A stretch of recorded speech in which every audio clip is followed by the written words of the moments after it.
What's good, everyone? Welcome back to another video. In this video, I'm going to be teaching you guys how to do the turbulent RGB transition effect that you just seen in the clip before this. And without further ado, I'm going to get straight into it. So basically, what you're going to want to do is find the point in which you want the clips to change. So right here, I want it to change like that. And go to the first clip of the first frame of the second clip, and you're going to want to click the asterisk on your keyboard to set a little marker on that point. And you're going to want to create an adjustment layer and go 8 frames back. 8 frames back from the marker, back to the marker, and go maybe 18 or 19 frames forward. So 1, 2, 3, 4, 5, 6, 7, 8, 10, 11, 12, 13, 14, 15, 16, 17, 18, 19. Cut the layer, delete it, and so now you have this, I think 27 frame long, 27 frame long clip. And the first effect you're going to want to add is a motion tile. It's probably the most important effect in the entire thing, because it's what keeps it from there being black spots on the outside of the clip during the effect. And so once you have that down, you're going to want to add warp bubble as the first effect on the sapphire. And so as you can see, it's very different from what the end product looks like. So you're going to want to make some changes. Bring the amplitude up a little bit, maybe 0.266. You can see 2.21 or something. So you get just a little bit distorted kind of look, something like this, right? And the seed, you can the seed is probably the most important thing along with the amplitude.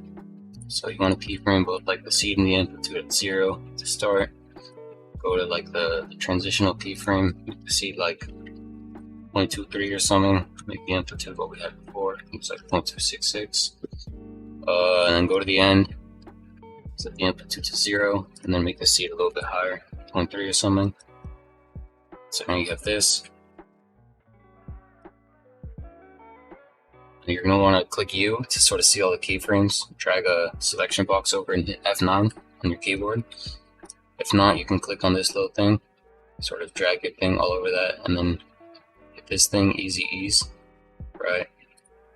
And that just makes it an easy ease, I guess. It makes them smooth. So it looks like this.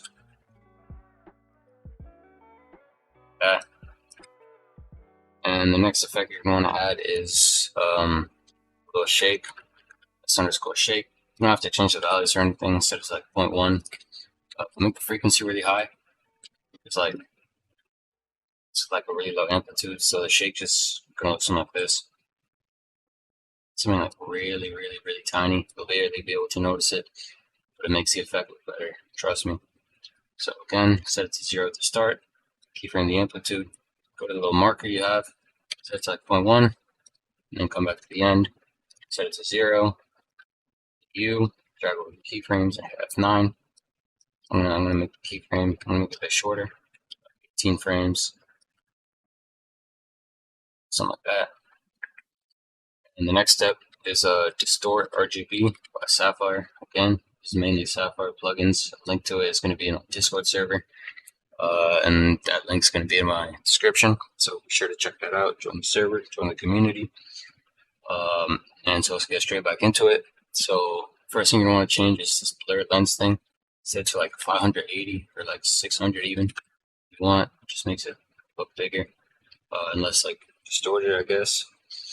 This rotate warp direction, you can make 5, 6, or 7. I'm gonna go with 7 for this tutorial. But basically just changes it like that, I guess. So be really small, 7.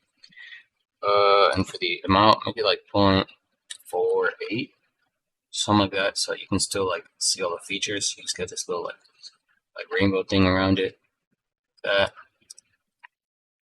and keyframe the amount. Set it to 0 to start. Remember what we had before, 0.48. Come back to the end. Set it to 0. U and F9, all of that. So now it should look something like this.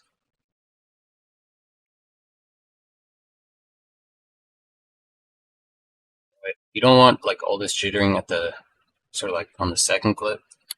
You can come here to the seed thing on the warp bubble, and sort of like move this thing a bit up like that. Should look something like this. And do the same for the amplitude. Premiere. Change this like that. And it'll look a bit smoother. And so the next thing you want to do is add flicker effect. Like these next few effects are just going to be like for show, but they really do make the effect like a lot better. So you can use like 0.25 on the frame, bring it to the end. Same process as everything else. You don't have to change like most of the other stuff. Just set it to 0 at the start. Hit the keyframe button, bring it to the marker, set like 0.25, 0.3, something like that. Anything in between. And come to the end, make it 0 again. F9, or go into the graph and hit this little button right here, hit this button right here, either one. Next thing you want to add is any blur you want. I like using box blur, and like these next couple effects are going to be like closer to the thing, so only go like 5 keyframes back, keyframe it, set it to like 8 maybe, right here, go another 4, set it to 0, again, easy ease, and the last effect is going to be this exposure thing, 4 frames forward, just like 5, here, set it to 0, and F9. And so at the end of all this, you should sort of have the effect pretty well done. That, you know, super clean effect. You see it used, like similar effects used by a lot of big editors now. It's really common in like big rappers' videos. If you wanted to like and change it, even here, you know, the warp bubble is like the main thing that adds like the bubbly stuff. So you can change that. And it's really up to you. I mean, I'm not here to dictate exactly what you guys could do. You guys look at my tutorial and you change stuff according to your liking. I'm just here to help you guys out. And again, if you do enjoy these type of videos, do be sure to leave a like and subscribe on my channel. You know, leave any suggestions in the comments, anything you want to see, anything you want me to teach you guys, see if I can figure it out. Do be sure to, you know, tell me, let me know in my Discord, in the comments, anything. And I'm going to see you guys in the next video.